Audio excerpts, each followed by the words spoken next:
All right, so it looks to me like we do have a quorum. Looks like I see Commissioner Blazer here, Commissioner Taylor, Commissioner Herr Cornwell, Commissioner Marks, Commissioner Johnston, Commissioner Lewis, Commissioner Merritt, Commissioner Oberg. Am I missing anybody?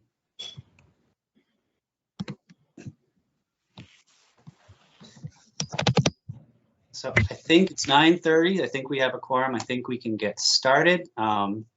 Just for the record, Debbie has been kind enough to take over as subcommittee chair.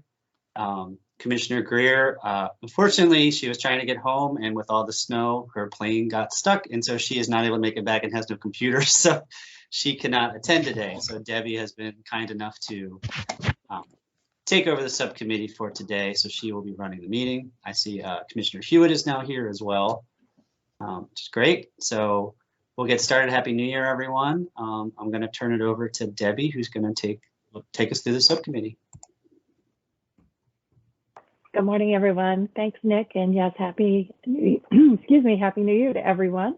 Hope everybody survived the snowstorm and has been able to stay warm, and glad to see faces here this morning. So up first on the agenda is Lisa for Havre de Grace's Critical Area Program Comprehensive Review.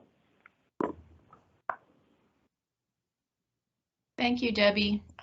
Again, this is Lisa Herger, who I am the Regulations and Mapping Coordinator for the Commission. And today is Havre de Grace's day on the Commission's agenda, because there's actually 3 projects or program refinements. So I'm going to take care of those, and Claudia will be speaking to the project subcommittee later about the project that'll be in Havre de Grace. But to kick things off this morning, first of all, as Nick and Debbie have already said, Happy New Year to you all. And I thought I'd start out the slide presentation with the City of Havre de Grace's way that they celebrate the new year, which is, as you all probably know, they have a duck drop. So this is a picture of just what happened a few days ago in Havre de Grace. And most of you probably know it's also very famous for being considered the decoy capital of the world. And if you haven't been to Havre de Grace, I'm sorry? If you haven't been to Havre de Grace, I would strongly suggest you visit sometime. There's a lot of great museums and things there, including their decoy museum. So with that, I'll get started.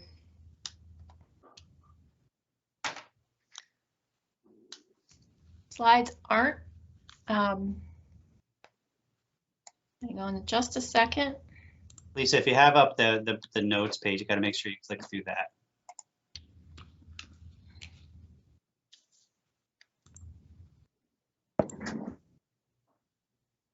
Okay, so just to refresh for folks, the City of Havre de Grace is located within Harford County, which is almost but not quite in the northeastern corner of the state of Maryland, as you can see noted in the state map. And then a zoomed in version of Harford County, you can see that Havre de Grace is kind of on the eastern side of the county, and it is mostly bordered by the Susquehanna River, and then it sits at the mouth of the Chesapeake Bay.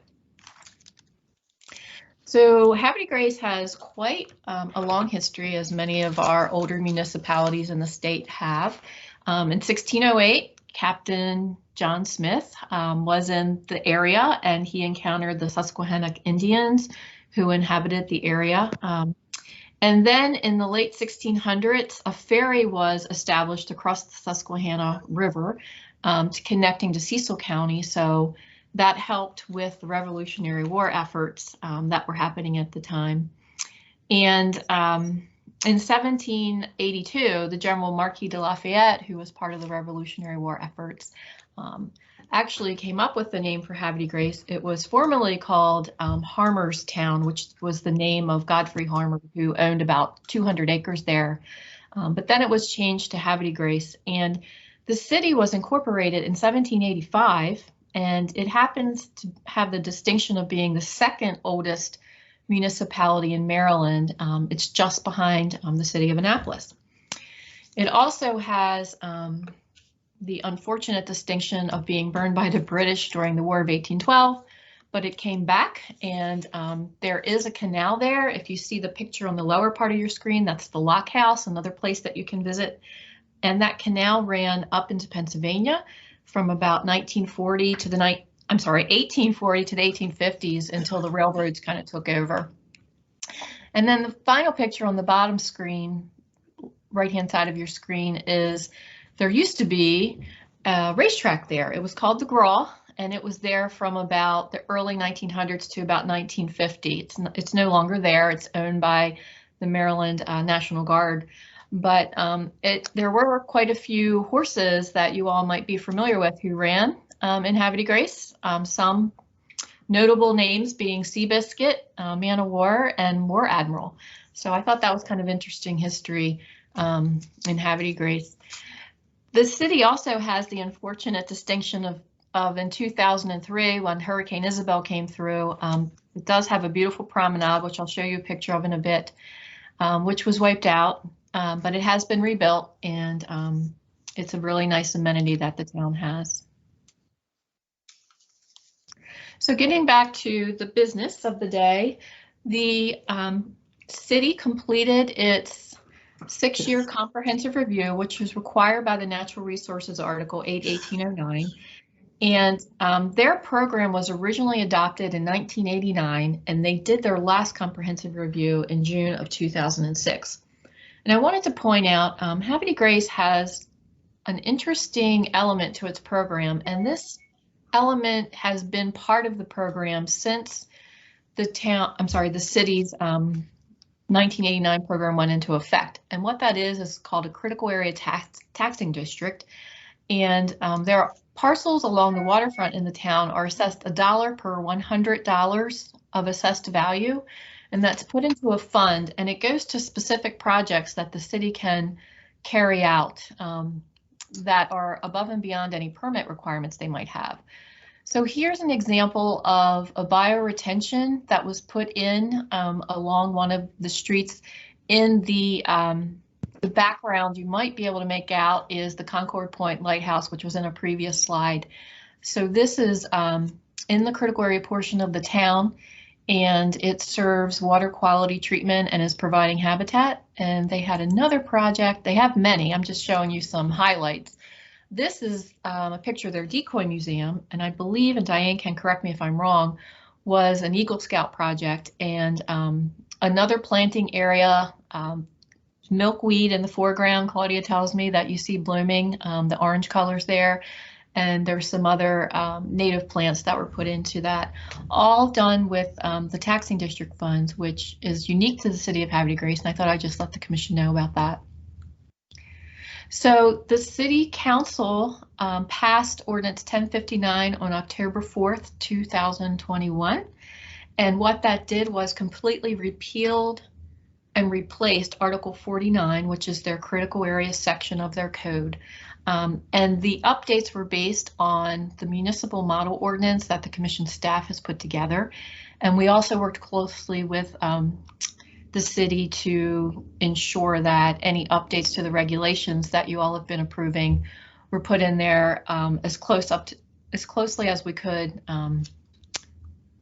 for now. I forgot to mention that with us this morning, we have the city is with us here and will be with us in the afternoon to answer any of your questions. So what we're recommending from the staff is that the commission concurs with the chairman's determination that this comprehensive review can be processed as a refinement to the city's critical area program, and also that the chairman would approve the comprehensive review as it's proposed. So I will turn it back over to Debbie at this point. Thanks, Lisa. Are there any questions from the committee?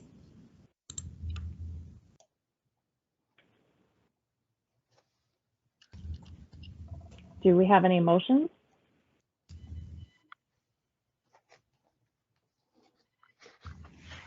Quiet group. It's early yet. Well, I'm gonna make a motion that the commission staff recommends that, that the commission concurs with the chairman's determination that this comprehensive review be processed as a refinement to the City of Havre de Grace's critical area program, as the proposed changes are consistent with the critical area law and its regulations. Good morning. This is Jen Merritt. I'll second. Thank you. So we have a first and a second. Any other comments, questions? All right. Since I forget, I don't know if, I can't remember if the subcommittee, are we just doing nays or are we doing an actual confirmation from the whole committee? You can do the confirmation from the whole committee, just since it's not a large, super large group. Okay. All right. So all those in favor say aye. Aye. Aye. Aye. Any opposed? Motion carries. Thank you. So Lisa, I think we're back to you again. Next up on the agenda is the Havre de Grace Critical Area Boundary Map update. Okay, thank you, Debbie. Again, this is Lisa Herger. I'm the Mapping and Regulations Coordinator for the Commission. And again, the City of Havre de Grace is on your agenda this morning because in addition to their comprehensive review, they've also completed their mapping update for the city. So you can see in this picture, I didn't mention it before, but most of you who are familiar with the city know that there's plentiful marinas in the city. There's a public marina in the lower portion of the picture there. And again, that's kind of where the promenade is. And it's just a beautiful place to spend the day or an afternoon if you ever get a chance. And as I failed to do before, Diane Clare, the city's critical area planner, is also here with us. So welcome, Diane. Thank you very much. I appreciate being on the agenda today to wrap these up. So thank you for the prior presentation as well. Really great job. Thanks. Thanks, Diane. So again, the City of Havre de Grace is located in Harford County, Maryland. As you can see on the map, this is what we had shown earlier. And the map update is required by not just the COMAR Code of Maryland Regulations, but also the Natural Resources article. It was required as part of House Bill 1253, which was passed in 2008. We finally got up to Harford County, who is not far behind Havre de Grace in getting their maps updated. And we have a picture here of what the map looks like. And you can see that Havre de Grace has primarily is mapped as intensely developed area, which is shown in red. And then we have two green areas, which are their resource conservation area, which is northern part of the city, and then the island at the very southern part. And the white dashed line just indicates the municipal boundary lines, separating it from Harford County. So the yellow line that you see on the screen is the proposed critical area boundary. And the red, which might be a little hard to make out, is the current critical area boundary. And you can see it looks a little bit like it's straight rather than curved. And that's because, like Prince George's County, and I believe the town of Perryville, when they did their original mapping, they mapped, if a parcel was mapped partially inside, they mapped the entire parcel in. So their current critical area boundary goes around parcel lines, but with the update, we are doing it with the arc, so it's consistent around the entire state, which is what we did with Prince George's County back in 2014 when they updated their maps, and we're doing also with the town of Perryville. So the City Council, also with Ordinance 1059, updated their critical area maps on October 4th, 2021. So the map update, on this map, you can see all the areas in tan, which is 470 acres, remained in the critical area. And then there were 37 acres gained and 53 acres lost, with a net loss of 16 acres is what it turned out to be for Havre de Grace. So our recommendation to the subcommittee today is that staff recommends that the commission concur with the chairman's determination of refinement that this map update can be processed as a refinement to the city's critical area program, and also that the chairman approve the map update as proposed.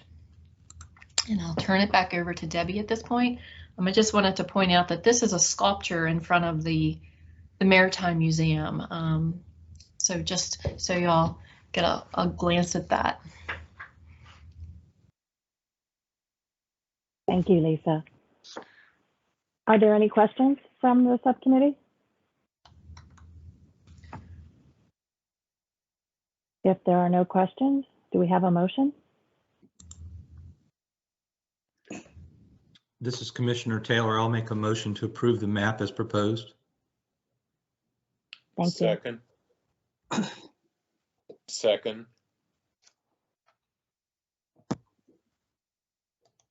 All right. We have a first and second. Any other comments, questions? If not, all those in favor say aye. Aye. Any opposed? The motion carries. Thanks, Lisa. Thank you all. Okay. Next on the agenda is for the town of Queenstown, excuse me, the critical area program comp review, and that's with Michael. Good morning, everyone, and Happy New Year, as has been said a few times before. Let me just share my screen. So Mike, as you put this up, I forgot, Commissioner Harkema, I forgot to tell you that we had to do the quick announcement of it's being virtual. So I'm just going to run through that real quick. Critical Area Commission is holding this meeting virtually. This meeting is being held using Microsoft Teams and will be streamed live to the public. The public will be able to view this meeting from the Commission's website. The meeting will be closed captioned. Minutes of meetings will be provided on our website. So just wanted to run that through real quick. Sorry, Mike, go ahead. Yeah, no problem. No problem at all.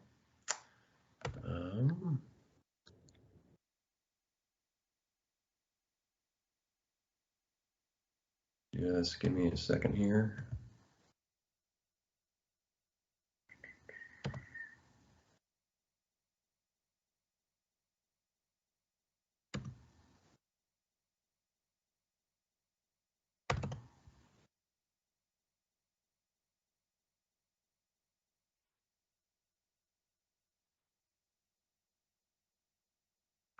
Sorry, I have a little difficulty sharing my screen for some reason.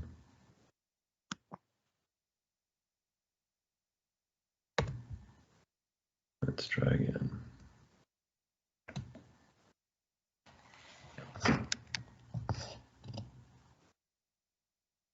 So are you seeing the share button buzzed grayed out?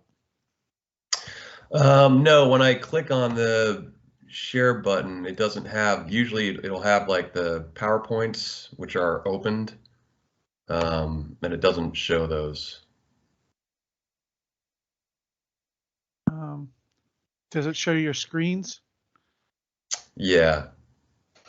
Then I would click on this screen and try that. You might have to Alt tab over to the PowerPoint after that, though. All right.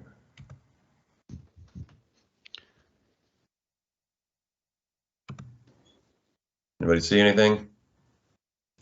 Yep, that's it. Yeah, we're good to go. Good. All right, great. Well, it wouldn't be a virtual presentation if we didn't have some kind of technical snafu. So thanks for your patience there. Again, my name is Mike Grassman. I'm going to be talking to you this morning about comprehensive review for the town of Queenstown.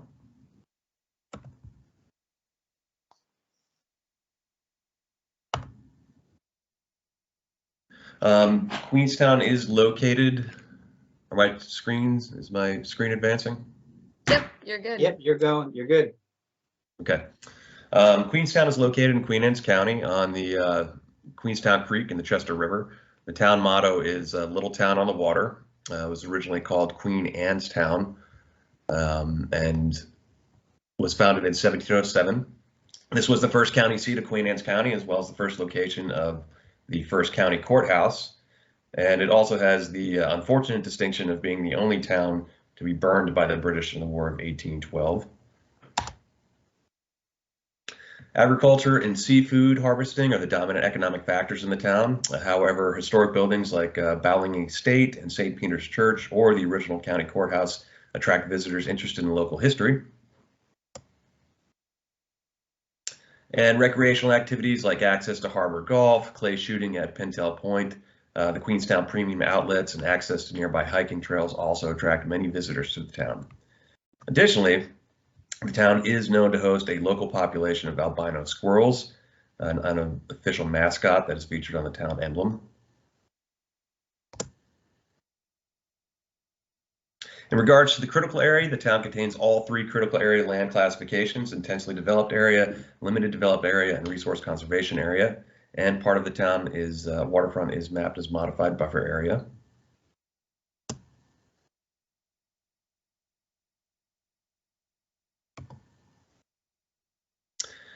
In regards to the ordinance update, as Lisa mentioned, Natural Resources Article 8-1809G requires each local jurisdiction to review the entire critical area program at least once every 6 years. The comprehensive review incorporates recent updates to state critical area law and criteria. The town completed its previous update in February of 2013. On July 28th, following a public hearing, the town commissioners adopted ordinance number 21-04. This amended Article 4, Part 3 of the Queenstown zoning ordinance, which was the critical area overlay district. Changes to the town program were based on the model ordinance for municipalities. It updated all elements of the zoning ordinance related to developing the critical area, including development standards, density, use standards, amendments, procedures, variances, and enforcements. This also maintained some previous standards on alternate adjacency, and it incorporated aspects of COMAR 270115, which allows for commercial, institutional, or industrial solar generating systems in the RCA. Staff recommendation is that we recommend the commission concur with the chairman's determination that this comprehensive review be processed as a refinement of the town's critical area program, and that the chairman approve the comprehensive review as proposed. And with that, I will take any questions. Thank you, Michael. Are there any questions? I just have a question. It says with conditions. Do we have special conditions for this one? This is Gail Blazer. No, that might be must be a typo. It was just on the staff report. Okay. I'll send out an amended staff report. Any other comments or questions? If not, do we have a motion?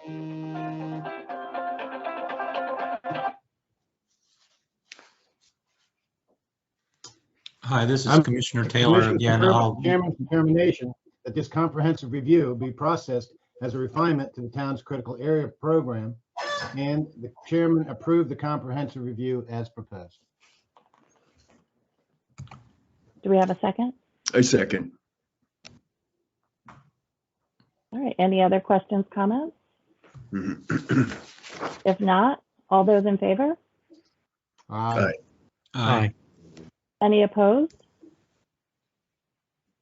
The motion carries. Thank you, Michael. Sure.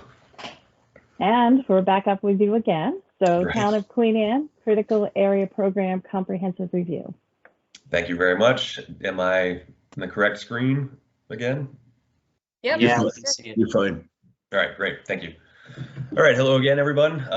Now we're going to talk about critical area comprehensive review of the town of Queen Anne, not to be confused with Queenstown. On this map, it highlights Queen Anne's County, but actually the town of Queen Anne shares jurisdiction. It's located in both Queen Anne's County and Talbot County along the Tuckahoe Creek, which is a tributary of the Choptank River. Majority of the town is designated IDA, but it also has sections of RCA and LDA. So according to the Maryland Municipal League, in 1850s, the area that is now the town of Queen Anne was part of a 225-acre farm that was owned by Jacob Morgan.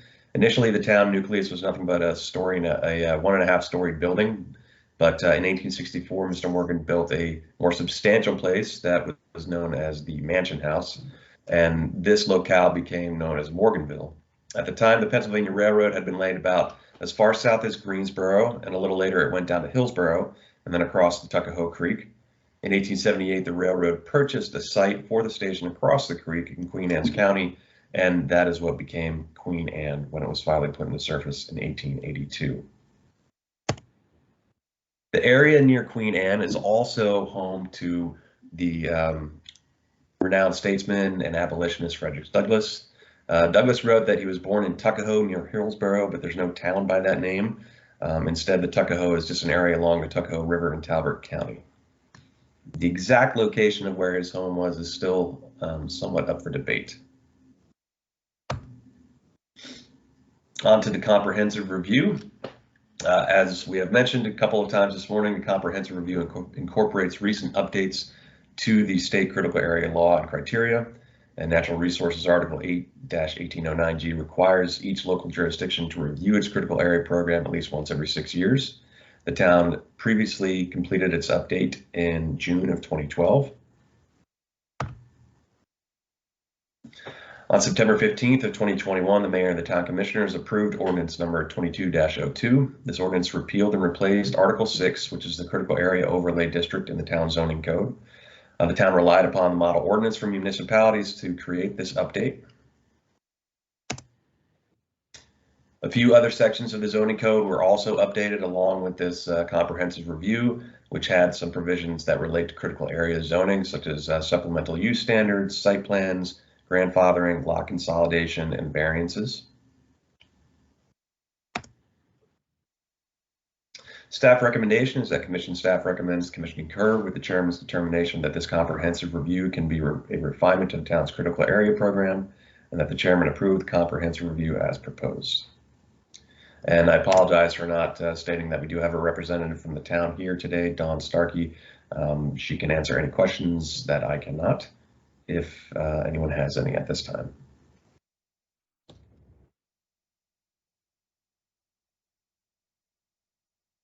Thank you, Michael. Dawn, did you have any other comments that you would like to add?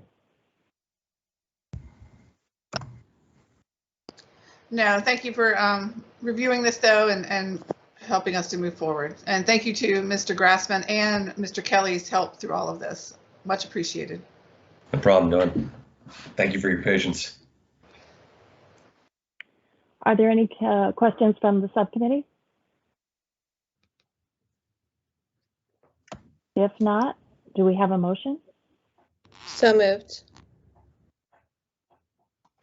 Do we have a second? Second. We have a first and Can second someone motion. repeat the motion?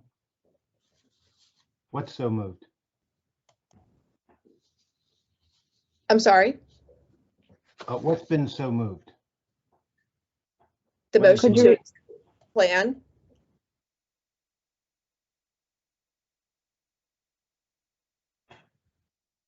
I'm sorry, just for the record, could we have the first motion restated, please?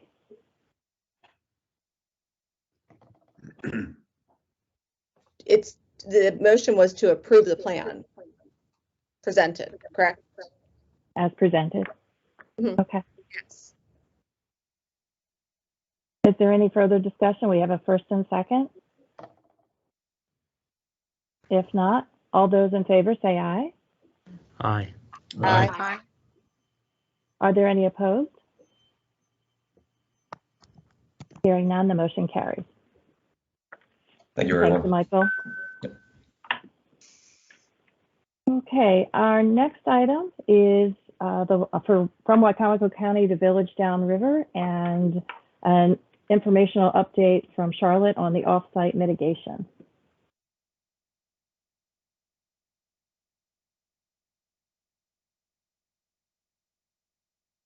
Do we have Charlotte? She was here. Let's see if she is. She's here. Okay. She's online. She's muted.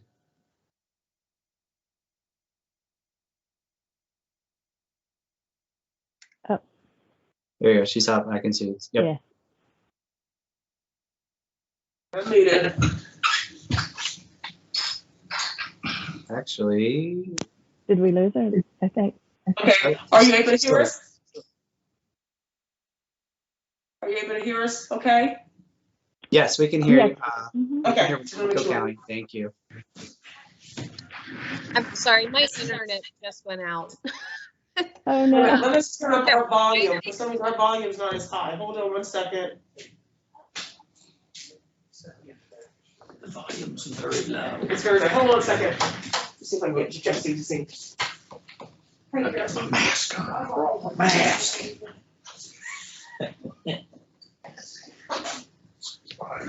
Yeah, we're real faint here on the sound.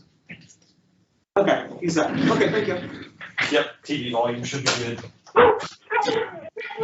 You might need to turn it down. It gets pretty loud. Okay. Okay.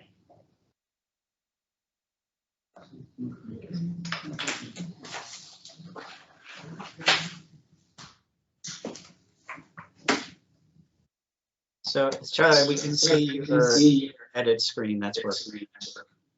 Oh, it's on it's in editing mode. Yeah, we see the edit mode, not the presentation mode. Oh. We're over here. Yeah, but are we not muted? Did that work? Yes, we Yes. can see the full screen now. Okay, great. Is it okay if I go ahead and begin? Yes, Yep. Charlotte, please do. Thanks. Okay, thank you. My name is Charlotte Sheeran, and I will be presenting an update on the Village Downriver Growth Allocation revision that was approved by the Commission at the October 6, 2021 meeting. I believe on the call with us today, we have several representatives from the county. Mr. John Pisotta, the Wicomico County Executive, Ms. Lori Carter, the County Planning Director, Mr. Tony Fiselli, the County Engineer, and Mr. Paul Wilbur, County Attorney. So as you'll recall, at the October 6th Commission meeting, the Commission voted to approve a revision to the original growth allocation for the Village Downriver development. The approval of the revision included several conditions related to a revised site plan, stormwater management offsets to counter the additional lot coverage approved under the revised site plan, as well as accountability measures to ensure the lot coverage revisions are adhered to. Since the October meeting, the county has approved a revised site plan with updated lot coverage numbers, an updated lot coverage table, and updated unit lines. That plan was recorded in the county land records on December 30th, 2021. However, since the October meeting, it has been discovered by county staff in coordination with the County Recreation and Parks that the planting site proposed for meeting the required stormwater offsets, known as Pirates Wharf, is no longer an option due to a conflict with DNR program open space requirements. Commission staff did confirm with DNR program open space that sites purchased with program open space money cannot be used for compensatory mitigation of offsite impacts. Therefore, the county has proposed two alternative locations to Pirates Wharf. These locations are known as Connolly Mill Park and Owen Branch. Let's see if I can get my laser pointer to work. Okay, so this is the location of the Village Downriver development. If you'll recall, Pirates Wharf was located here. The two potential new sites are located here, Connolly Mill Park and Owen Branch here. So first up, Connolly Mill Park is located north of Salisbury in Del Mar, Maryland. It is located outside of the critical area.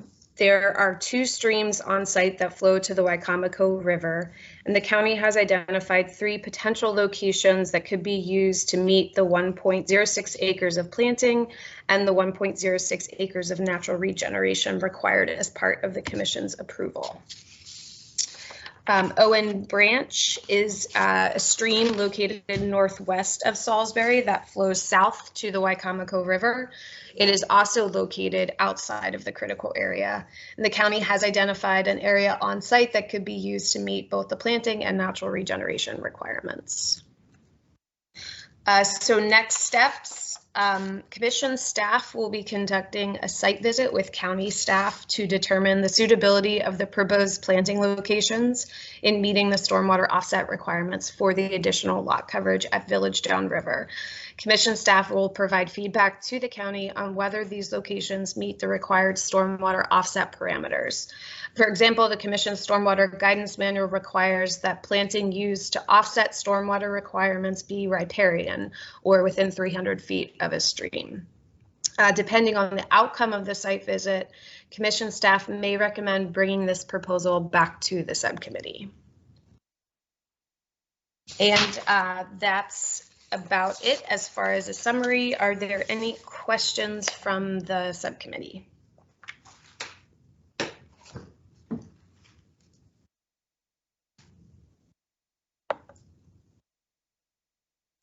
I have one question. What would be this is Gail Blazer, Commissioner Blazer. What if they pay back the open space money and use can they do an assessment on just returning the open space money for that area where we've already approved?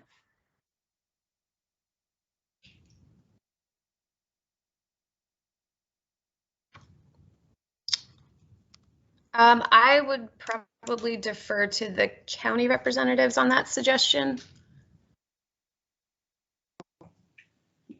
To my knowledge, that option was not put on the table in the discussions with program open space. I think it might be difficult because at Pirates Wharf, it's one large, roughly rectangular project. I'm doubting that program open space will want to carve out 2 acres from that larger parcel. For the developer. Yeah. Developer's not going to pay for that. This is Commissioner Johnson. Just a follow-up question to that. I know Wacomico folks that we've had to deal with similar issues in Anne Arundel County with program open space and trying to find areas for plantings on properties we purchased with program open space. It's been my understanding in the past that a legal easement is not legal on program open space, but a long-term perpetual legal document saying these trees aren't going anywhere and there are still passive trails to give the public access has worked for Anne Arundel County. So just wanted to ask if that was perhaps an easier path forward for you all and program open space, a long-term agreement rather than an easement. We could certainly try that. Emily, did that come into your discussions with the program open space representatives? Hi, everyone. Emily Binieri, Assistant Attorney General. Matt, thanks so much for bringing that up. That was not something that that had been raised when I spoke to the program open space folks. So is the long-term agreement between the county and DNR?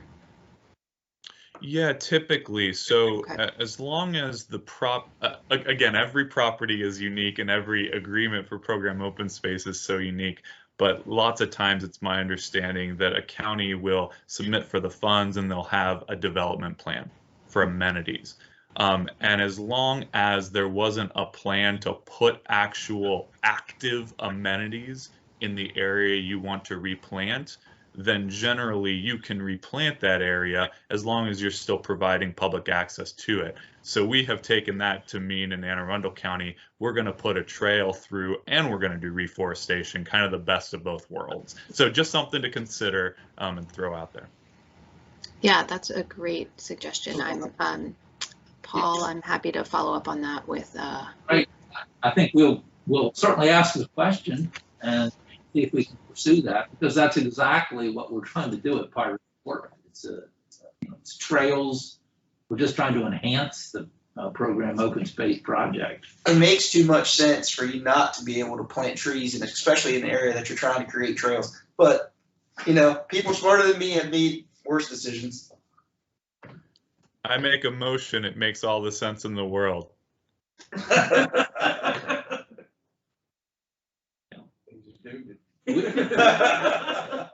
We would prefer Pirates Wharf. It's the ideal solution to this.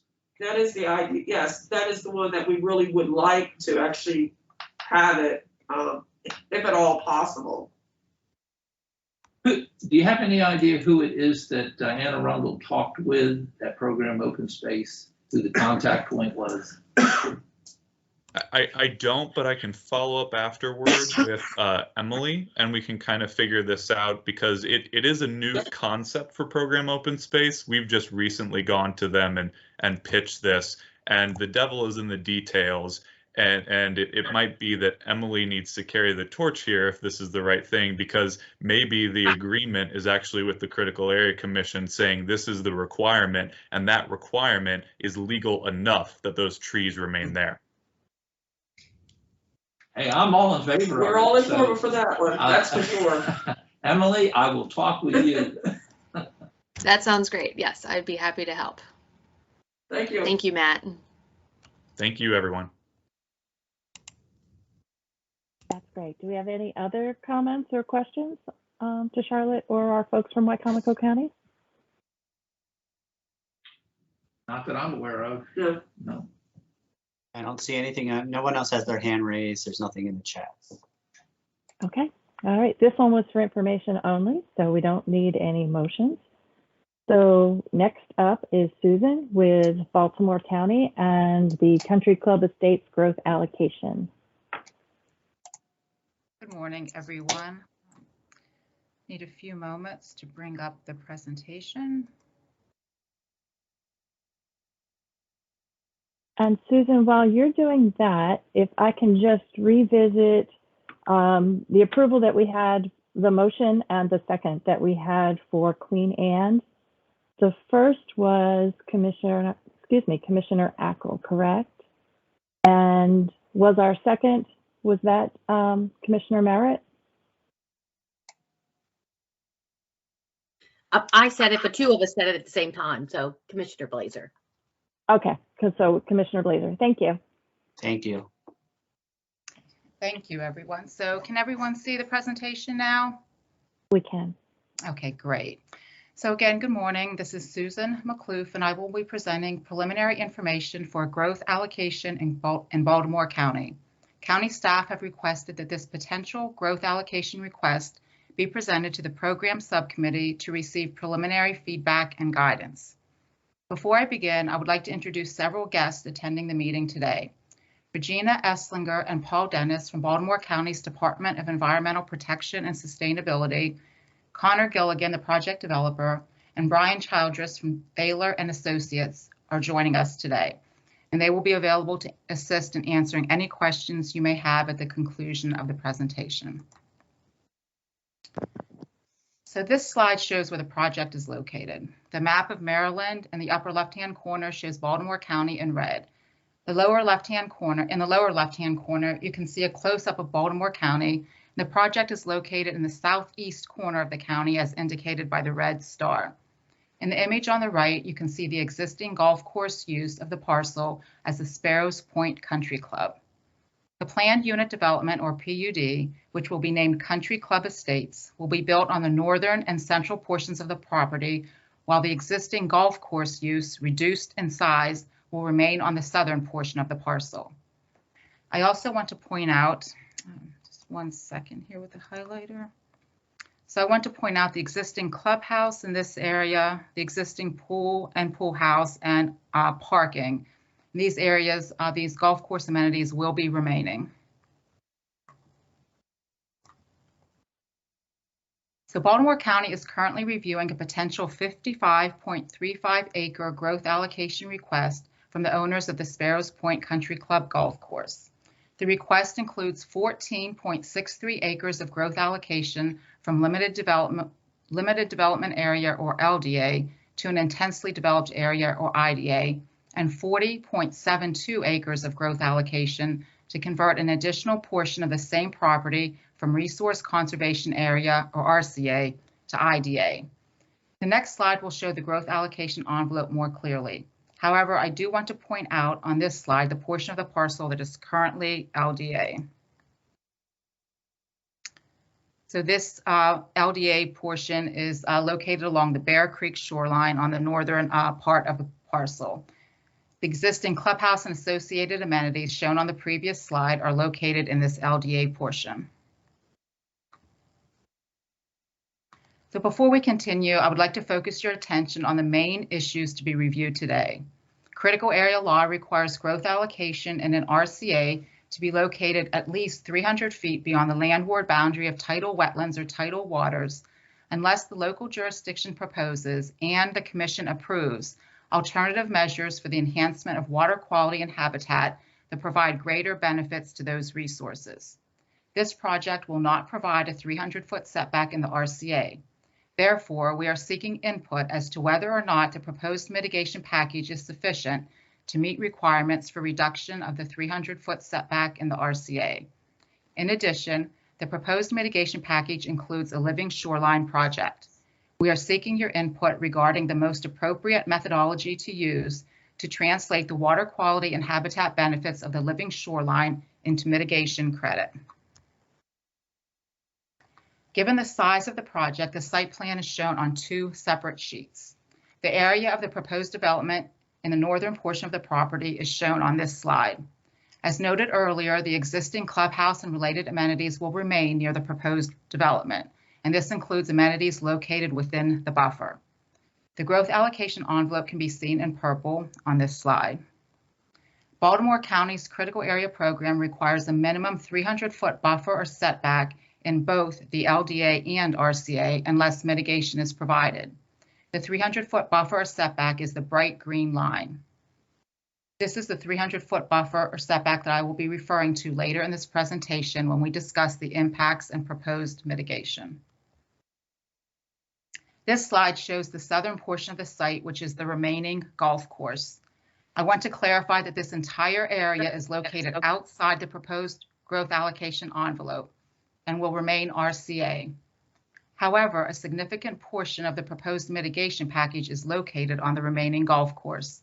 And as discussed on a later slide, the Commission may want to consider requiring that the Country Club Estates golf course conform to the Commission's golf courses in the RCA critical area policy document. Finally, I want to point out the area of a proposed living shoreline project, which is indicated by the red oval. This living shoreline project is located along the Bear Creek shoreline and is included in the proposed mitigation package for the growth allocation. It will be discussed in greater detail later in this presentation. So as you know, critical area law requires growth allocation to meet certain location standards.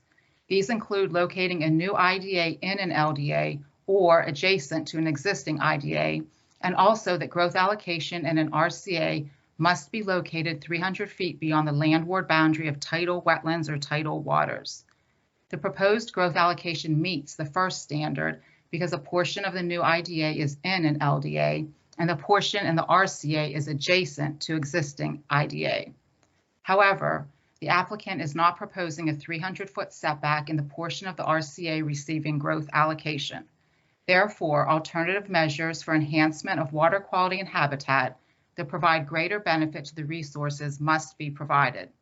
The proposed offsets cannot include any required mitigation or activities that fulfill other requirements, such as forest clearing mitigation, buffer establishment, etc.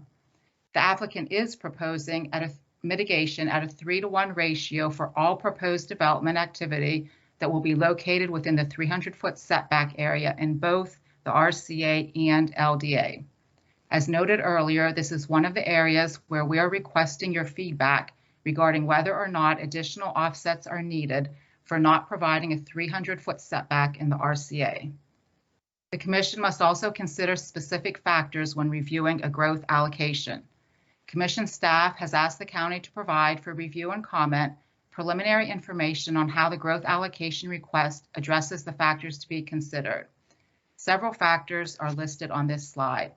These include consistency with the county's adopted comprehensive plan, consistency with state and regional environmental protection policies, and consideration of impacts associated with location in a coastal hazard area or an increased risk of flooding. So you may find it helpful to refer to tables 1 through 3 in the memo, starting on page 4, as we discuss the proposed mitigation. Tables 1 and 2 summarize the impacts, and Table 3 is a summary of the proposed mitigation package.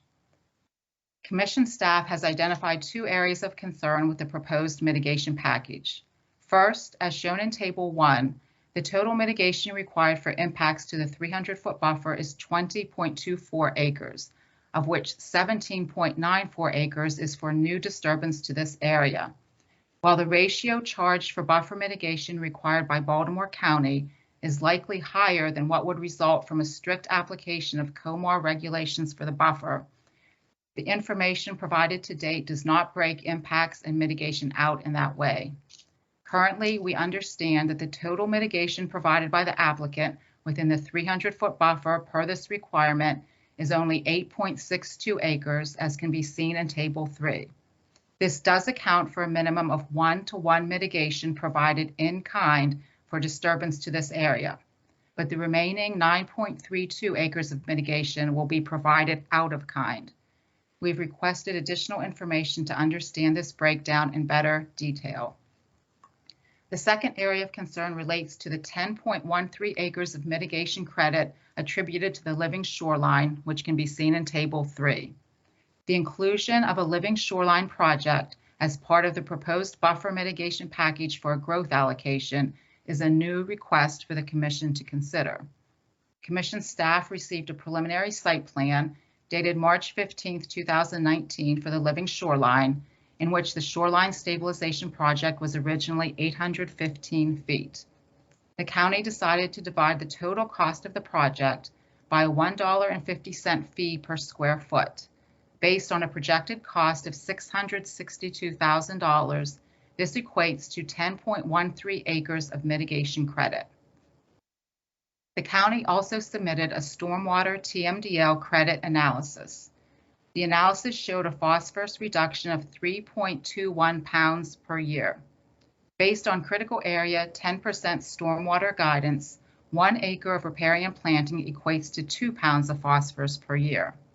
Therefore, if the Commission used this methodology, the Living Shoreline project would equate to 1.6 acres of riparian planting.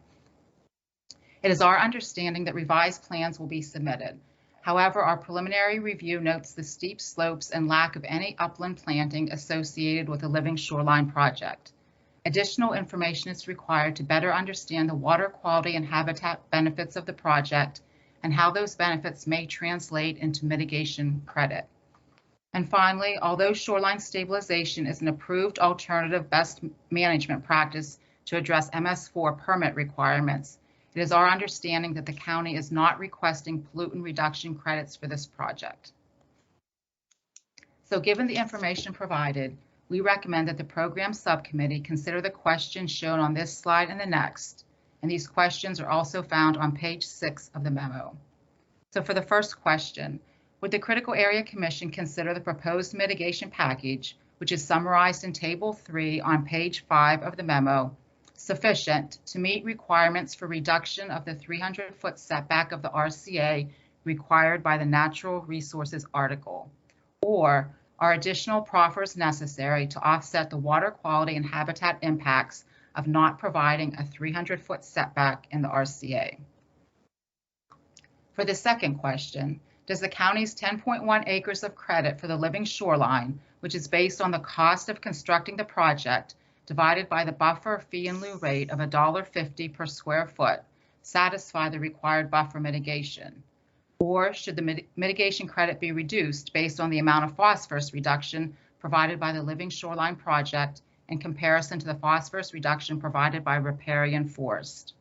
Using this methodology, the living shoreline project would equate to 1.6 acres of riparian planting. And as noted on page 6 of the memo, the Commission may want to consider requiring that the Country Club Estates Golf Course conform to the Commission's Golf Courses in the RCA Critical Area Policy document to the maximum extent practicable. The golf courses in the RCA document includes the following standards. You can see them on this slide, and I'll just read a few of them. So development and implementation of an integrated pest management plan, implementation of a water quality monitoring program, and including subsurface collection systems on the tees and greens. So as a reminder, I would like to reiterate the two major issues we are requesting feedback on today. So for the 300-foot setback in the RCA, is the proposed mitigation package sufficient to meet requirements for reduction of the 300-foot setback in the RCA, or are additional proffers necessary? And for the Living Shoreline project, what is the appropriate amount of mitigation credit? And finally, before I turn the discussion over to the subcommittee chair, I would like to remind the program subcommittee that Claudia Jones, the Critical Area Commission Science Advisor, is in attendance today, and she can provide her expertise and guidance regarding the potential water quality and habitat benefits of the Living Shoreline project.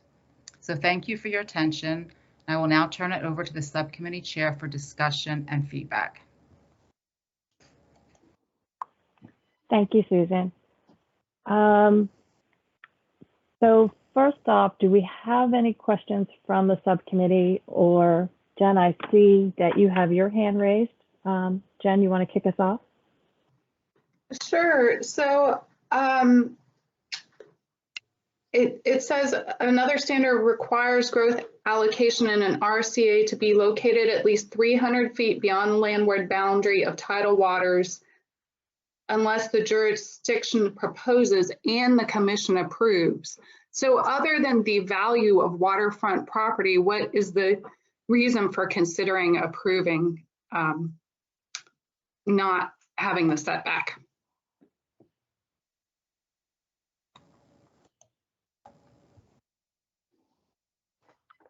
I can do my best to answer this if you want me to, Susan. Sure. So the idea with the 300-foot setback is in most cases, this is for an RCA, and typically what we would see is a property that has an entire amount of RCA in front of it. And the idea is that, I think it's sort of based on the science that typically when you're 300 feet away from tidal waters, that's usually where you provide your best water quality and habitat. Having that 300 feet between the water, the development provides the most water quality and habitat. However, the statute allows for a growth allocation to have less than that 300 feet if they provide water quality and habitat benefits that basically are at least, I don't want to say at least as effective, basically as the same or something that sort of offsets being closer to the water than 300 feet. And we've seen that, that has happened in many growth allocations over the years. One that comes to mind, we had one in St. Michael's years ago where they provide a lot of proffers, like they put some neighboring properties, took them off of septic and put them on the sewer and water. They provided some additional plantings in different areas on the site. We had another project in St. Michael's where they couldn't do it. And they provide some additional stormwater management throughout the town. And the reason, for example, for the one in St. Michael's was that the latest one, they would think it was a hotel, I can't think of the name, Perry Cabin Inn, is because they already had existing development within the 300 feet. So to put it 300 feet away, it didn't make as much sense because there's already existing development. And I think that's what you're seeing here with this Country Club Estates is it's an existing golf course. They have a lot of existing infrastructure there. And to make it even more weird is that the area in that 300 feet isn't even RCA. It's actually LDA, which is something I've never seen before. So it's just a really kind of unique circumstance. And so just my own personal perspective, I can understand why the county believes doing the 300 feet maybe isn't as logical as it would be in other cases where you had an exact, a totally empty RCA where there's nothing built yet. Then it makes sense to put things 300 feet away. So I don't know if Regina or anyone in the county want to maybe add in on that, but I think that's to me the reason that I understand why they're not giving the 300 feet in this case. This is Regina Esslinger. I'm the Critical Area Program Manager for Baltimore County, and once upon a time I was a Critical Area Commission staff person. So I have a lot of familiarity with the 300-foot buffer setback requirement and some of these older growth allocation issues. We are a weird situation here on the golf course. The bulk of the impervious surface on the site is at the water's edge. We've got a parking lot and a kind of marina area, a clubhouse, a pool, and we've got a whole stretch of tennis courts as well. The remainder of the site is pretty much entirely golf course. There's very little area of the site that's undeveloped in any way, shape, or form. So Nick is correct. It's unusual. It didn't really make a lot of sense for us when we had all that more intense development with impervious surface right at the water's edge to look at a 300-foot setback. Our county program does require a 300-foot buffer for both RCA and LDA unless we can show water quality and habitat benefits. So that's what we've tried to steer the developer to do here, and they've been encouraged by us to do as much mitigation on site as possible. It's a large site that is keeping its golf course use. It's currently 27 holes. They're losing the 9-hole course where the development will go, keeping 18 holes. So we've got to keep in mind they're trying to keep the existing golf course operating, but we wanted to get as much mitigation for as much as this development on site as possible, because off-site mitigation is just very difficult for us to find sites. So we were trying to think creatively and see how we could enhance a very old golf course site that has a highly eroding shoreline and a lot of impervious surface right at the water's edge. So that was kind of our starting point with trying to come up with a mitigation package. So we appreciate any feedback you all can give us today, and we're happy to answer your questions. Connor Gilligan is here. He's been working with us on this. We've been working on this for probably 3 or 4 years, so 6 years. So it's a long time in the making to get to this point. And it looks like Connor may want to add something too, maybe about the existing development in the location.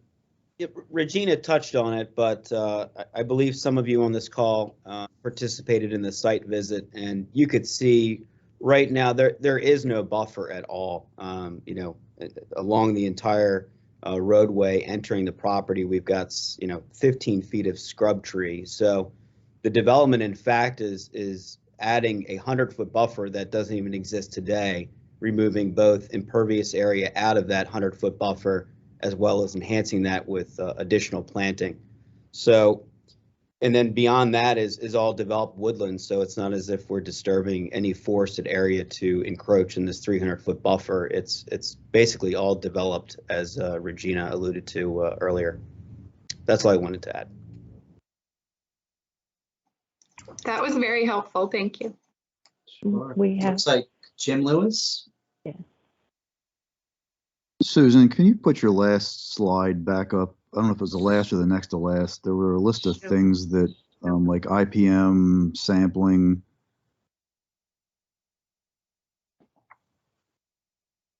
I didn't catch that before it went away. That one. So,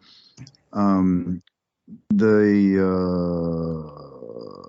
water quality monitoring or any of that, who is any, so they're going to take samples, or they say they're going to do IPM, they're going to do subsurface collection systems on the greens and tees. Who's going to monitor that? Who checks it? Who evaluates the numbers that they get or the results that they have? So these standards are actually included in the Critical Area Commission's golf courses and the RCA policy document that was developed in 2005. I believe, if I'm not mistaken, Nick worked on this policy document, and I don't know if it's completely, clear in the document who does, monitor or, reviews any types of records, but these are just some of the standards that are included in that policy document. And we thought it's appropriate for the commission to consider whether, the remaining golf course should, conform to the, standards in that document. But Nick, you may have some, better, I guess, feedback on that.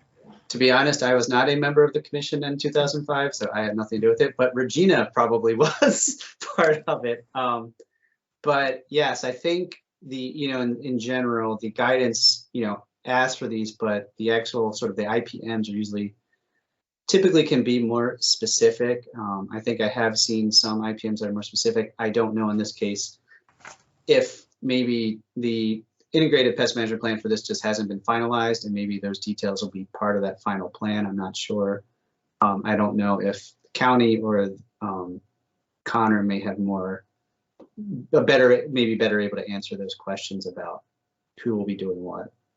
So what I'm getting at is the implementation of a water quality monitoring program. So they're going to monitor water quality. Okay, so if they find it's great, that's good. If they find it's bad, do they tell anybody that they find bad water quality? And do we have any suggestions on how to fix the water quality after they monitor it if they find it's bad? That's my question. Gotcha. And I think this is also through MDE. Like MDE has requirements for IPMs, so it might be something, Susan, maybe we can research and get back to Commissioner Lewis on and find out a little more detail on how Yes, that we works. can definitely do that. For a small point of clarification, I don't know if this is an important factor for you, but the water used on site all comes through the county public water system. So it's not private wells from the course.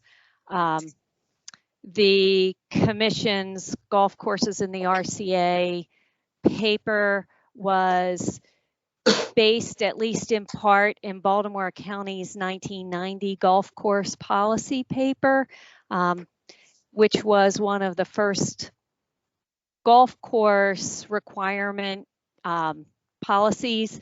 Back in 2005, when I was at the commission, golf courses were a very popular item for development, and Baltimore County had one of the only environmental requirements that we could find in doing our research. So several of the items on this list are already required by the county and have been for many years. I know there's an integrated pest management plan for the golf course. I can't speak to any of the specifics of that or anything else off the top of my head. I'm not sure if Connor can, but certainly you can rest assured that Baltimore County has had a long-standing interest in these kinds of issues on golf courses.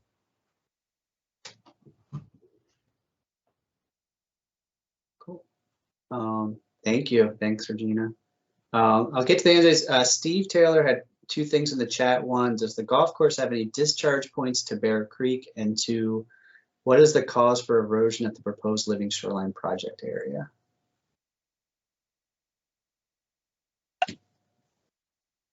What was the first question? This is Connor speaking. The first question was, does the golf course have any discharge points to Bear Creek?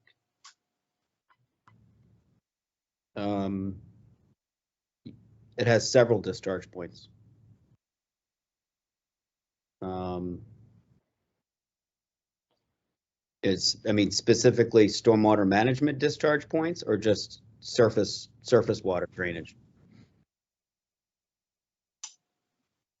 See if Steve provides. Specifically stormwater management discharge points, and looking for opportunities to control nutrients that might be released from the golf course.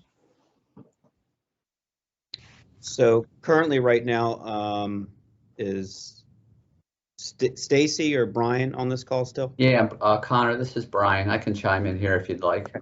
Thank you. This is Brian Childress with DS Sale and Associates, and we prepared the plan and been working with Connor and Baltimore County. Right now we have a development plan and we've secured concept approval of our stormwater management. Today, the golf course has several existing discharge points from private storm drain systems that have served the course over its existence. And what we've done is we've catered our design to maintain the discharge points that exist today. Essentially, there are three. One's down by the parking lot, and then there are two that sit up higher that we have lifted our site up, and we've directed most of the drainage to these points, so we're not adding new concentrated flows into Bear Creek. We do have several areas where we have surface discharge from swales that we will spread as we get closer to the shore in the critical area through some type of grading, through dissipating the concentrated flows in that manner. But essentially, we've got three main discharge points for stormwater facilities. And I'll add to that real quick. So right now it's about plus or minus 270 acres The only quality that's happening is any rainwater or irrigation water running across a grass surface before it drains into Bear Creek. With the addition of the development, we'll essentially be adding, plus or minus 50 acres of managed stormwater management that will be held to Baltimore County's, best management practice standards of via the various methods of stormwater management practices that we're using on site. So just for clarification, then the stormwater detention basins, or whatever they are that are created as part of the development, will then be connected at some point to one of the 3 discharge points that exist there today? Essentially, yes. Yes. We've tried not to introduce new discharge points into the project. We have the project, we probably have close to 50 micro facilities here that are comprised of submerged gravel wetland, biofilters, microbiome retentions, that through a network of storm drain systems, we're bringing that water into those 3 discharge points.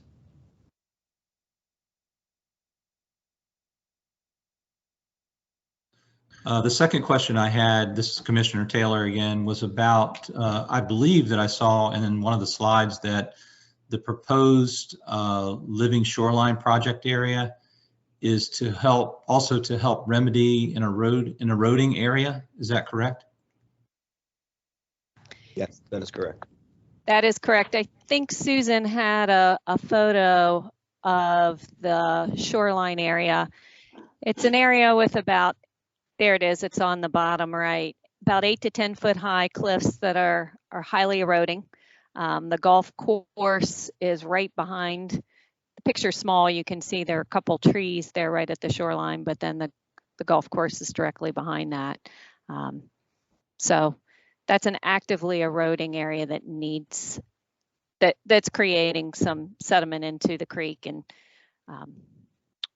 would be a good benefit for the property as well as the surrounding area to stabilize that shoreline. Is there someone that can talk a little bit about how they propose to do that? Are they using rock? Are they peeling the soil back? Or what's the technique that's going to be used for the living shoreline? The consultant working on that design is Bayland. They had done an original design 2 years ago and then had a site visit with MDE and the Corps to come out and get some feedback on the proposal. It's kind of a typical living shoreline. Well, they'll be going out into the water, creating a sill. They have changed the original design somewhat based on impact, or I'm sorry, based on feedback from the Corps and MDE. But haven't gone any further with it. We wanted to get to this point today. So it's a sill out in the water. Sand will be brought in. All work will be done from the water. There's really no clearing that needs to be done to do this work. So it's going to be going out into the water. It's not going to be laying the slope back into the golf course. Thank you. Thank you. Okay, Commissioner Ferguson has his hand raised, and then it'll be Commissioner Hewitt, then Commissioner Johnson. As I read this proposal, there were a couple of questions that came to mind. We're talking about putting in 300 new residential units. What does this project do for the existing infrastructure? And can the existing infrastructure handle this without intensive retrofit work? Brian, can you answer that question, please? Yeah, I can answer that. As it relates to infrastructure to water and sewer, that we're within the ERDL, and the county will service a half of the site via gravity sewer. The back half will be through grinder pumps that will all be taken into the county's system. The county has verified capacity, so there's no issues for water or sewer. We've been in contact. I've been working with the Department of Public Works, and they've verified that the existing facilities can handle the density proposed. For infrastructure for roads, Wise Avenue is a pretty wide road. We're proposing an entrance outside of the critical areas to connect into Wise Avenue, and the majority of the site traffic will come in and out through Wise Avenue. So that's been reviewed by the Department of Public Works, and that has been determined to be an adequate intersection with appropriate site distance. So as it relates to traffic and roads, the county has determined that our proposal is acceptable. As it relates to drainage, as I mentioned, we're trying to maintain the existing discharge points that are on site today. There are all kinds of private storm drain systems that are out there that have served the golf course in its existence, and we've done extensive survey work out here, and we've catered this layout, and we have a substantial amount of storm drain systems that we're proposing to get to these existing discharge points, so we're not introducing new discharge points within the critical areas. Thank you. Mm-hmm. Thank you. Okay, Commissioner Hewitt. Thank you, Nick. I want to chime on to a couple of words you said recently, and they were totally logical. Now, some things are totally logical and some things are totally illogical. What's kind of illogical to me is, why do they need to be in the 300-foot buffer? They've got 55 acres. And it seems like you could, with that amount of land, I could see it if you were more constrained with your acreage, but it seems like you have enough land to get out of the 300. And the second question is this buffer in lieu fee. Now, would that be a fee that a developer would pay, which we see a lot all over the state, where whether it be a Walmart or whoever it be, they put that money up and it goes away, the problem goes away, and they can do what they want to do, but it never mitigates the problem or the issue that they start. So the two questions would be, why can't it be outside the 300 foot? And secondly, what is the buffer in lieu fee? What's that do for us?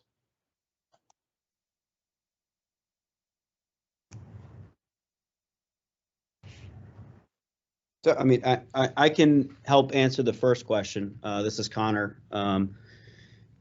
So the intent of the project was, it's twofold. It's to generate enough money to basically reinvest back into the country club to make it a viable country club for the foreseeable future. A little bit of history, this country club was founded in the early 1900s by the Bethlehem Steel Corporation, and it used to be over adjacent to the blast furnace on the other side of 695.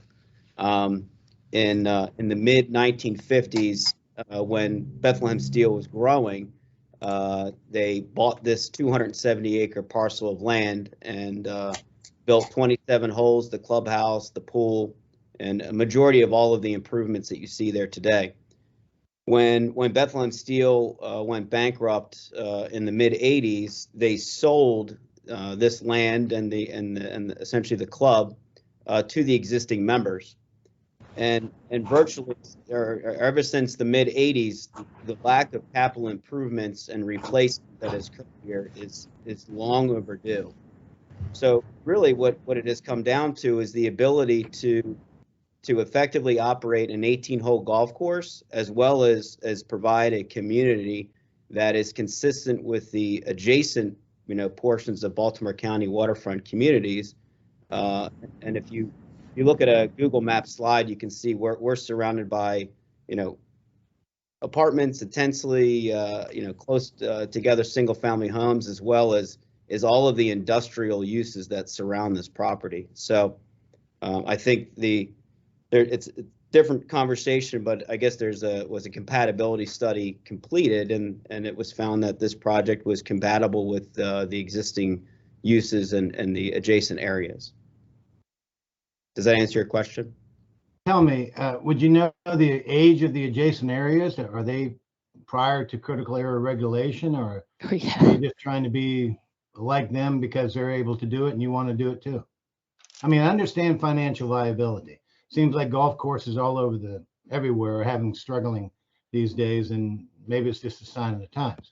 But Sure. again, I just don't, with 55 acres, just don't know why you have to be within 300 foot. Seems like you could be further away, but I appreciate your answer. The bulk of the surrounding development predates World War II or around that time. Much of it was built to serve the war industry and provide housing. So none of the surrounding development was developed under the critical area regulations. As Connor said, it's intensely developed. We have lots of very small single family homes and lots of row houses. Okay. What about the buffer and lieu, if that may be Nick or somebody else, Suzanne, somebody else? I was going to actually defer to bring in Claudia Jones. I know Susan alluded to earlier that Claudia had some input on this, particularly with the fee in lieu and its use for living shoreline. So maybe Claudia could answer Commissioner Hewitt's questions.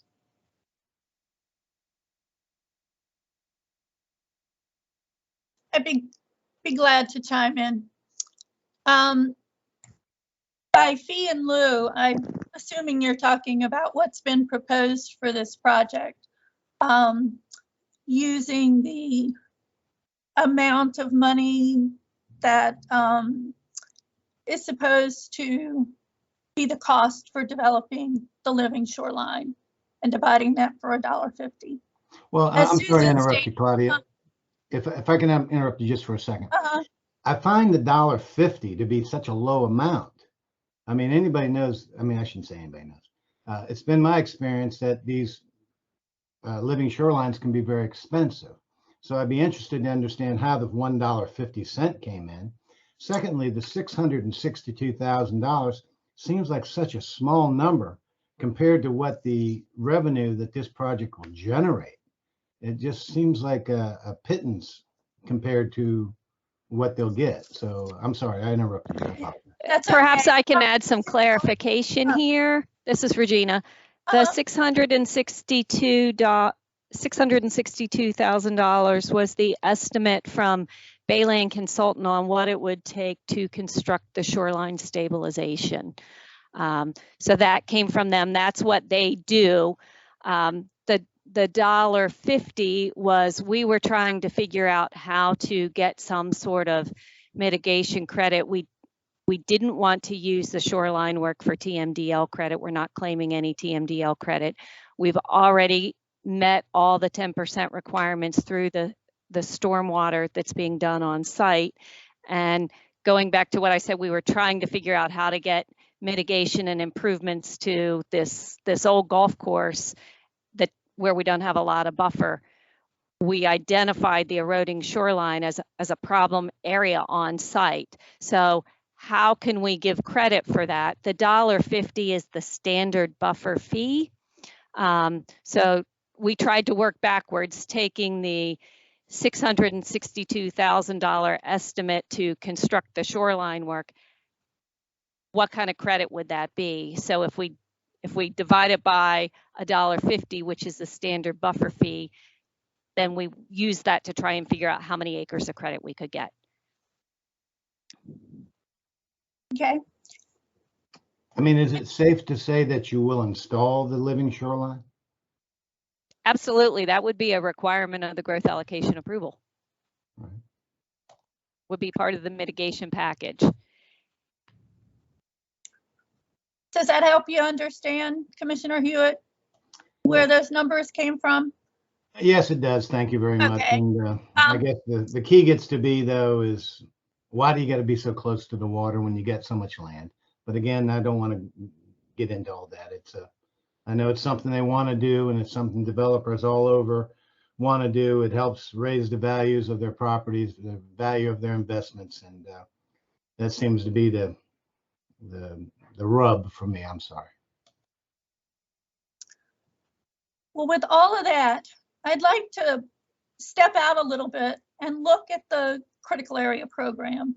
The existing regulations and law were written not only with the goal of maintaining as much existing forested buffer as possible, but also to increase the amount of riparian forest along the bay and its tributaries.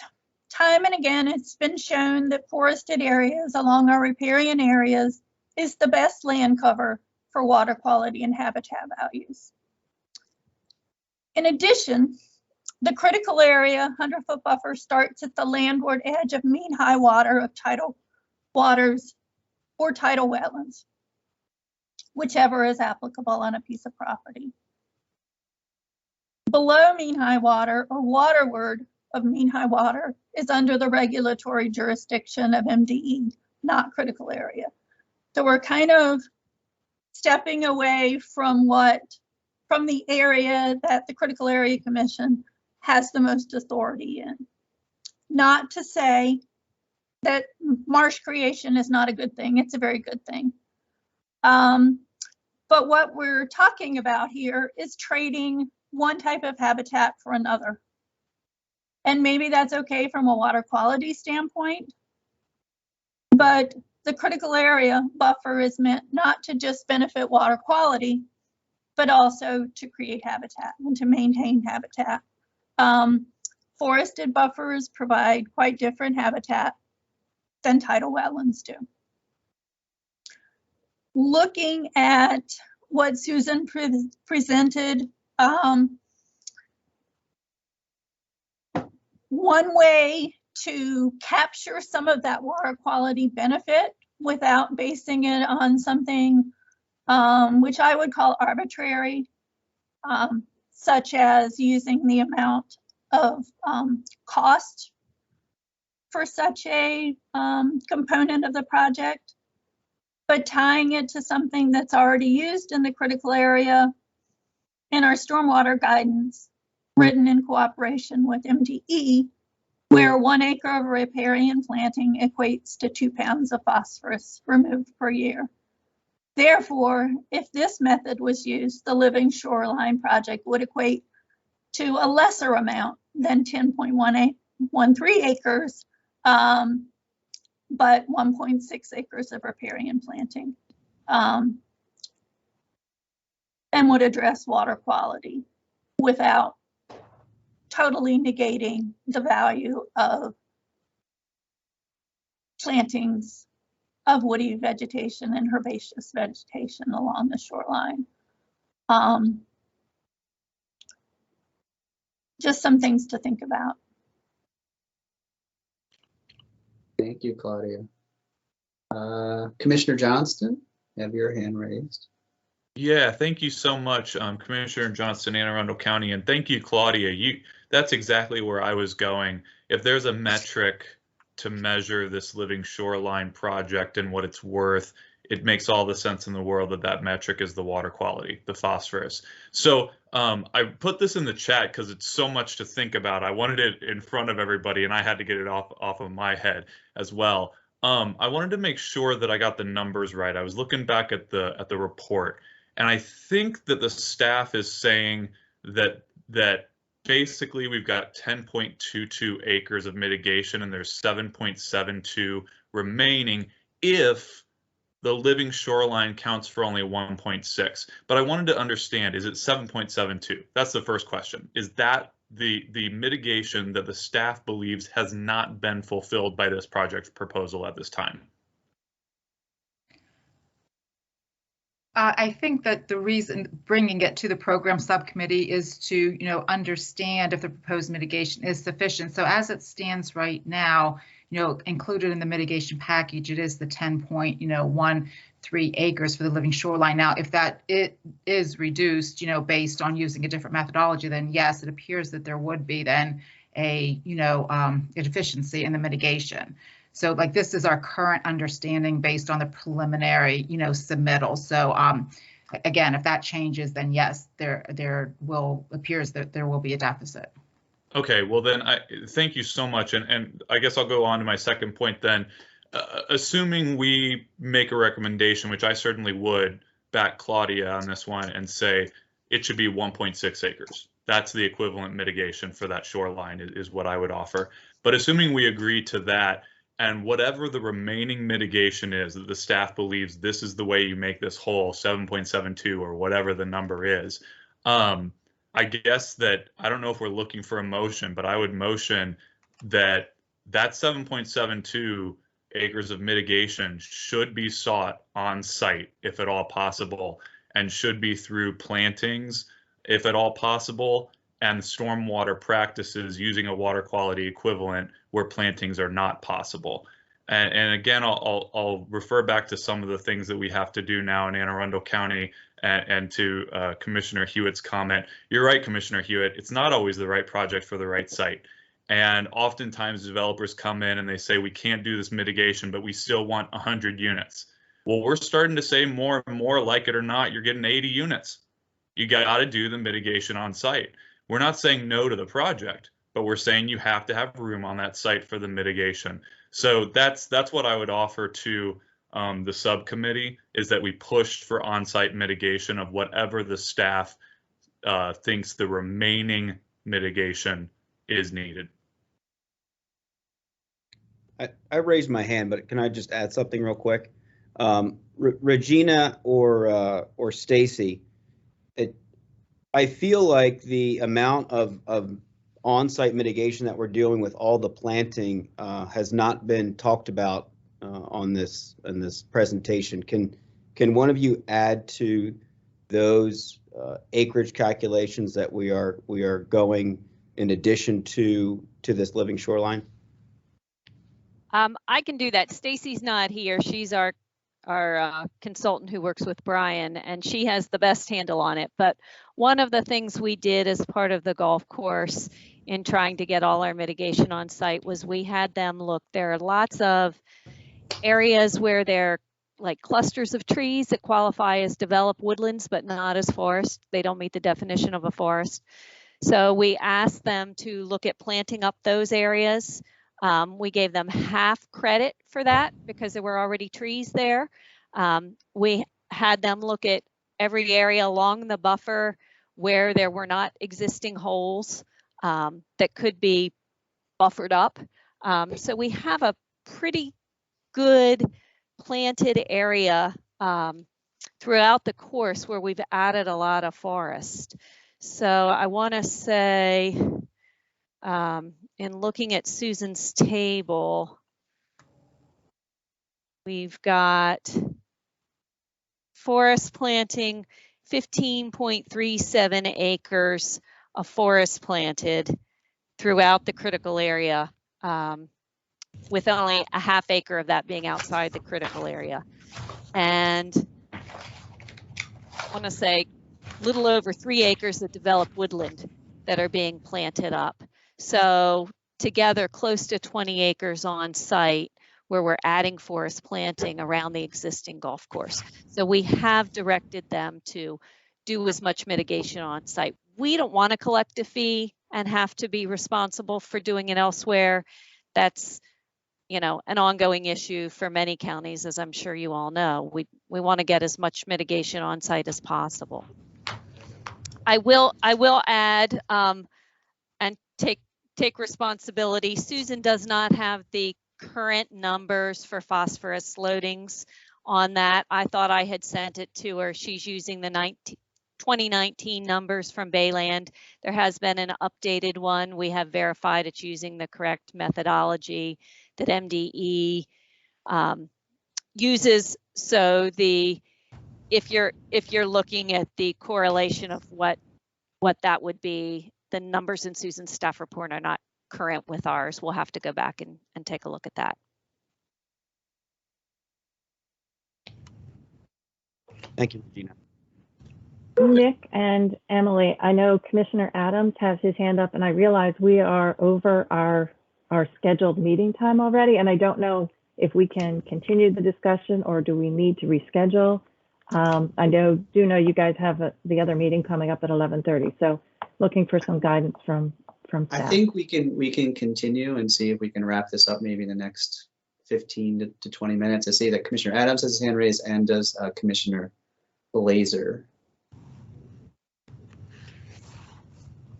Well, I'll go there. I think Commissioner Johnson answered most of some of the questions and some of the points I was going to bring. But I would just like for clarification, who will be responsible for maintaining and actually looking out for the survival of the living shoreline once it's put in place? So this is Connor Gilligan again. So per Baltimore County, the living shoreline will come with an invasive species mitigation plan that will ensure that all of the new plantings that we're planting will survive. And then as part of the on-site replanting that will occur, that'll be a standard Baltimore County bond that will be held for 3 years to ensure that all of the plantings or saplings that are planted will survive or meet the survival rate that Baltimore County, the standard that they set. And a little bit different, when we started down this path, Sparrows Point Country Club was owned by the members. They were about to go bankrupt in, call it summer of 2020. So my company stepped in and basically purchased all of Sparrows Point Country Club we're not out of doing all of the capital improvements. So there's still several $1 million of improvements that will be happening on site.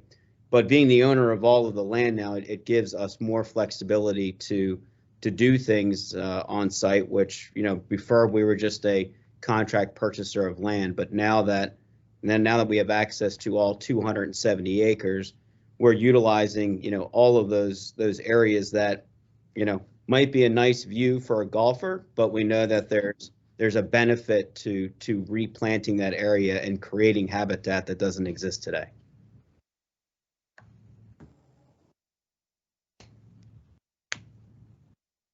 Thank you. You're welcome. Thank you. All right, and then Commissioner Blazer. Yes, I am a little bit confused. Like, I know all Gina's talking about all the great planning and everything, but you can't double dip. So I'm looking at, like, what do you need for your 10% rule? You're saying you're meeting your 10% rule reduction, pollutant removal, and your stormwater, and all the BMT, all the landscaping and your bioretentions and all that stuff.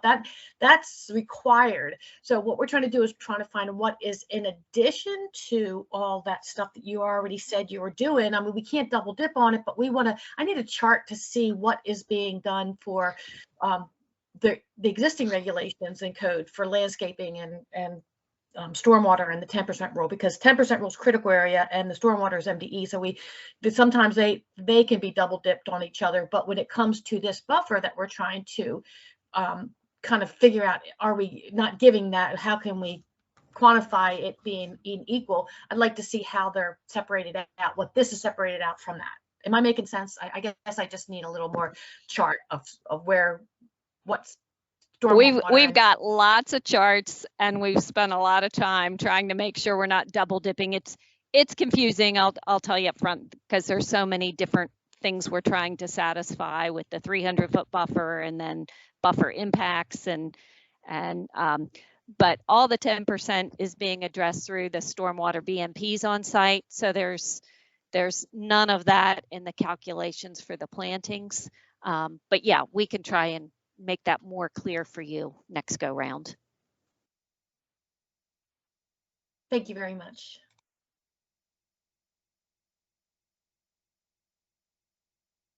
So I see that Commissioner Johnston just wrote something. If needed, he has a motion that commission staff work with Baltimore County to calculate remaining requisite mitigation after considering planned plantings and living shoreline credits based upon water quality equivalent credits. Once calculated, the remaining requisite mitigation shall be met through a combination of on-site plantings beyond those planned and on-site stormwater practices above and beyond those planned. Can people read that? Mine's coming in like a white font. All right, I'm gonna try to repaste it and see if I can change the font color. Let's see if I can get this to work. How about now? Can people read what Commissioner Johnson had? Looks like I see nothing. Okay, perfect. And I can chime in for a minute. This is Emily Vinieri. You certainly have the choice whether to make the motion or not and actually do a vote at this point, or you can all just sort of by consensus agree that these are going to be the recommendations of the subcommittee to continue to work between the commission staff and the county. So totally your choice how you want to handle it. Emma, this is Chairman Deegan. Remember, this is just an information item today. So we can do pretty much what you want, and Matt's a good suggestion. So I'm sure the commission staff will work any way we can with Baltimore County to get this done.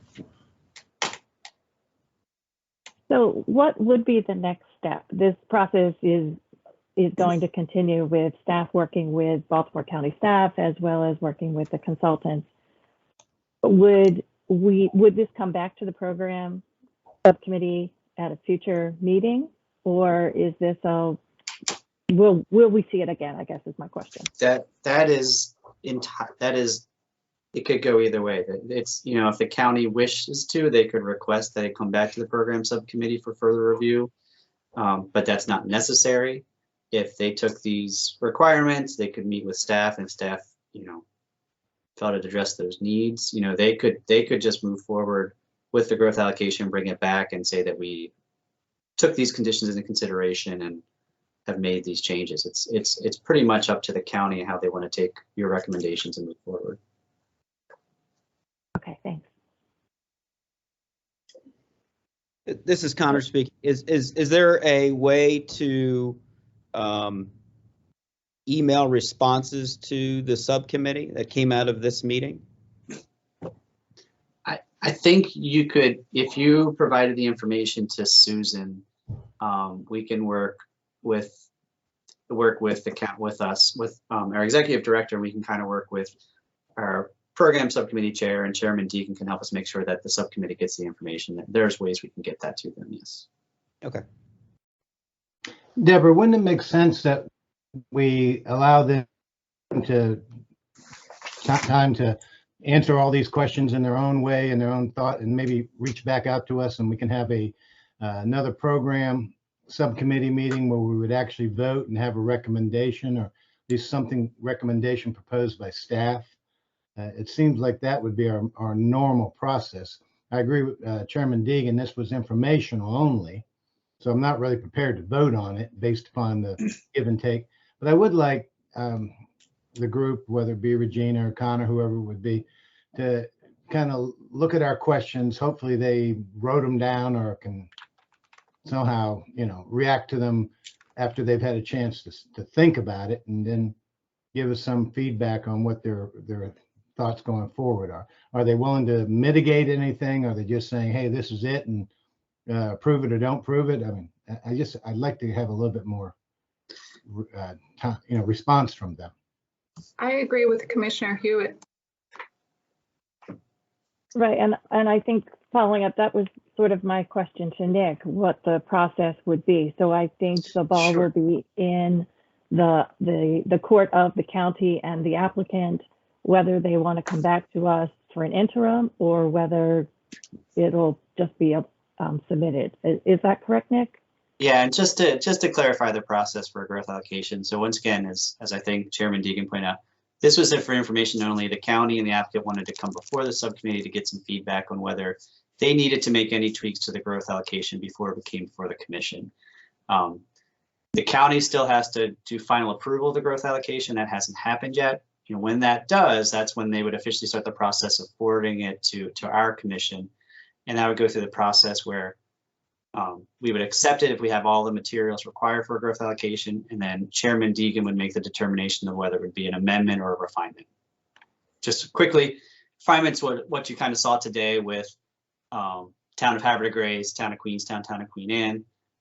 We've seen growth allocations that way. On occasion, we've had growth allocations be amendments, and that's where we would have a panel, and the panel would hold a public meeting in the county to hear comments from the public. We did that with Wheatlands in Queenstown a few years ago, for an example. So once that process gets started, you know, if Chairman Deegan were to make this a refinement, it would come back to this program subcommittee, and in that case, Susan would do a presentation, explain how it meets all of the standards and factors for growth allocation. And all of this would come back up again. Susan would go over, you know, we met with this group during this time. Subcommittee had these recommendations, and we could say, here's how they recommended it. So that's all that process.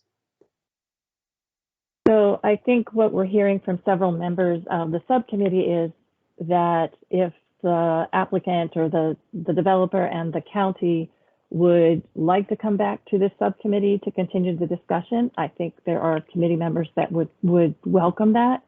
But again, it sounds like that is in the ballpark of the county. Is that correct?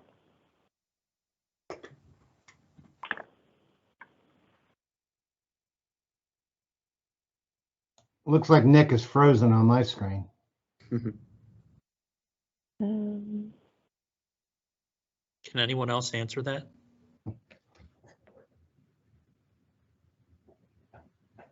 I mean, this is, I'd like to, sure, I'm sorry, Connor, go ahead. I'd like to answer all the questions that the commission has. Stacy MacArthur, who unfortunately couldn't be on this call today, is you know, an integral part of this team, and Regina can attest to this. We've got no less than 100 pages of exhibits showing a lot of the information that you're looking for in a very clear, defined way. That obviously there's just not enough time to show all those slides, but at least for me, and I'll talk to Regina, I like the opportunity to at least answer those questions, and or listening to your concerns and comments, see if there's any other ways to address them, or in fact, if we already have them in place, make sure that we highlight those environmental impacts.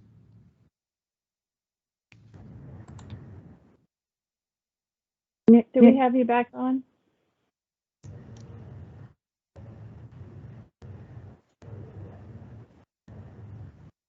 Connor, from Mike Hewitt's perspective, I would appreciate what you just said and what you're presenting to do. I would say if it was put to a vote today, I'd vote against it. Not because I'm going to just vote against it, but I don't feel like I know enough. And you probably have more in your inventory of things you can present to us. So I keep an open mind. I would say, hey, give it your best shot. You've heard us. I would look forward to what you have to say. I think Commissioner Blazers raised her hand as well.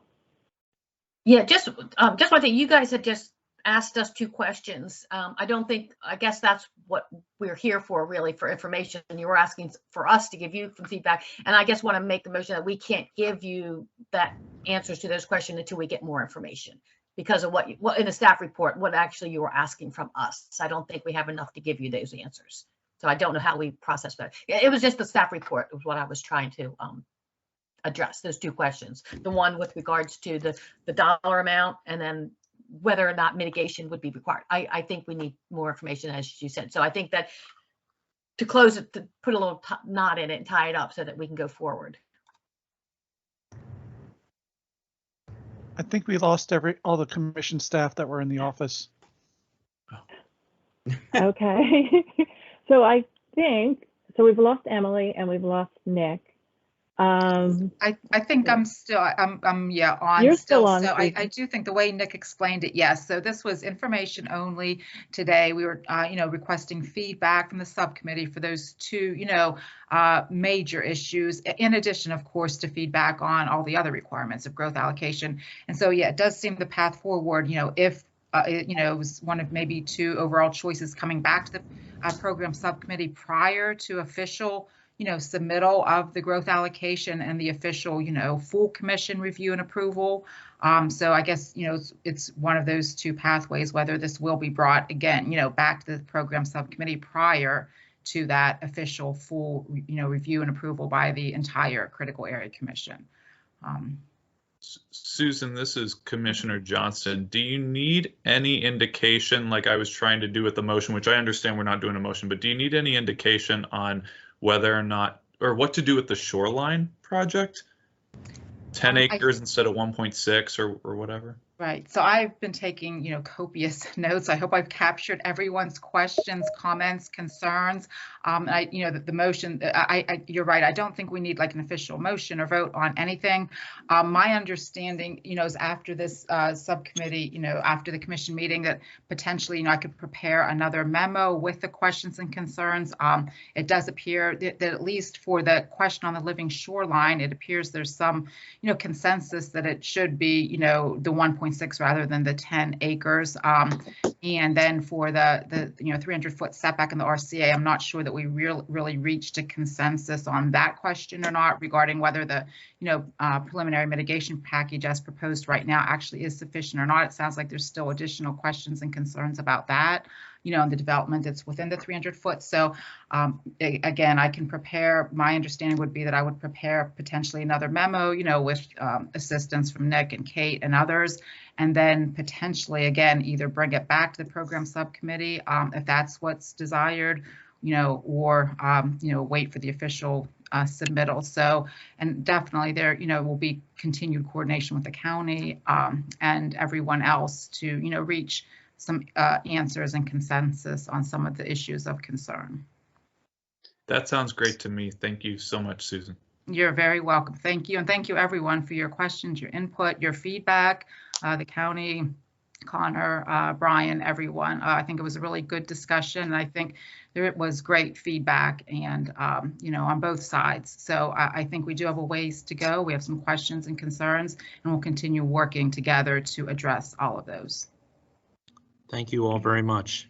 Sorry about that, everyone. It seemed like the internet went completely out somewhere in Anne Arundel County because we lost in our office. Kate lost hers. Tay just lost her electricity. Oh no! So yeah. I think same here. And this is Commissioner Marks. I've been fairly quiet here, but I do appreciate all the staff's work. This is not in my district. My district's to the northeast, but I am familiar with it. I'm familiar with Connor's work as well, and appreciate everyone's very good insight here today. So Nick, Susan wrapped things up, I think, pretty well, where we have, we're leaving it to commission staff to coordinate with Baltimore County. The subcommittee would welcome having additional discussion should the county wish to pursue it that way. And I think that about wraps us up for today. And unless anyone has anything else to add, I think we will rejoin the full board at, is it 1 o'clock? At 1 o'clock. 1 o'clock. Yeah. All right. Thank you. Is there anything else from any of the subcommittee members? All right. See everyone at 1 o'clock. Thank you all. Thank you, everybody. Thank you. Bye-bye. Bye. Thanks. Bye.